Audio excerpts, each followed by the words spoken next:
वो खुशबू की मानिंद उर्दू अदब के चमन ज़ार को महकाती हुई वारिद हुई और बड़ी सूरत के साथ अपनी शख्सियत के हुस्न खुद एतमादी, लबो लहजे की नरमी और शिरीनी और दिल में उतर जाने वाली शायरी के साथ ज़हनो दिल पे छा गई। बहुत कम उम्री में उन्हें वो शोहरत और मकबूलियत, बल्कि यूं कहिए कि महबूबियत मिली जो बहुत कम खुशनसीब लोगों के हिस्से में आती है। ये मायानाज शख्सियत खुशबू की शायरा परवीन शाकिर हैं, जिन्होंने निस्वानी जज्बात और एहसासात को पूरी आबोताब और सच्चाई के साथ कलम और करतास के सुपुर्द किया। यूं तो उनसे पहले भी अदा जाफरी और फहमीदा रियाज जैसी मजबूत और तवाना आवाजें मौजूद थी, जो अपने अपने रंगो आहंग में शायरी कर रही थी। लेकिन परवीन शाकिर का एजाज ये है कि उनकी शायरी में एक औरत के निस्वानी जज्बात और एहसासात अपनी तमाम तर नैरंगियों के साथ मौजूद हैं।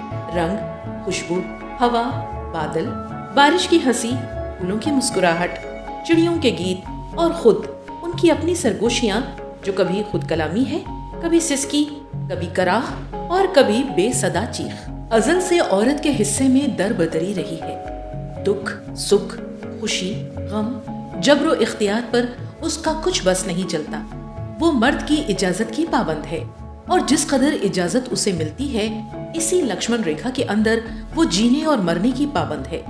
इसी दायरे में वो गम की तारीकियों और खुशियों के उजाले से अपनी जिंदगी के कैनवस में गहरे हल्के रंग भरती है। ये बेअमानी और बेरदाई और हिजरो फिराक परवीन शाकिर के हिस्से में भी आया। कैसे कह दूं कि मुझे छोड़ दिया है उसने, कैसे कह दूं कि मुझे छोड़ दिया है उसने। बात तो सच है मगर बात है रुसवाई की। लेकिन शबे तन्हाई की कयामत को अपनी जात में समेटे महबूब को दुआ देने का हौसला परवीन शाकिर के यहाँ ही मिलता है। तेरा पहलू तेरे दिल की तरह आबाद रहे, तुझ पे गुजरे न कयामत शबे तन्हाई की। तन्हाई का कर्ब, सच बोलकर हार जाने का गम, आबला पाई और शिकस्तगी और धनक रंग ख्वाबों का राख हो जाना परवीन शाकिर की शायरी में मुख्तलिफ हवालों से आता है। ख्वाब जल जाएं, मेरी चश्म तमन्ना बुझ जाए, बस हथेली से उड़े रंग है ना आहिस्ता। टूटने और बिखरने का कोई मौसम हो, फूल की एक दुआ मौजे हवा आहिस्ता। सदबर्ग तक आते आते उनकी जिंदगी और शायरी दोनों का मंजरनामा बदल जाता है।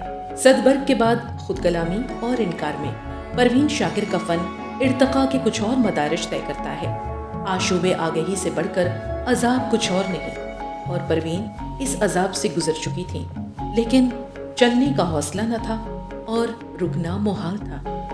मैं हिज्र के अजाब से अनजान भी न थी, पर क्या हुआ कि सुबह तलक जान भी न थी।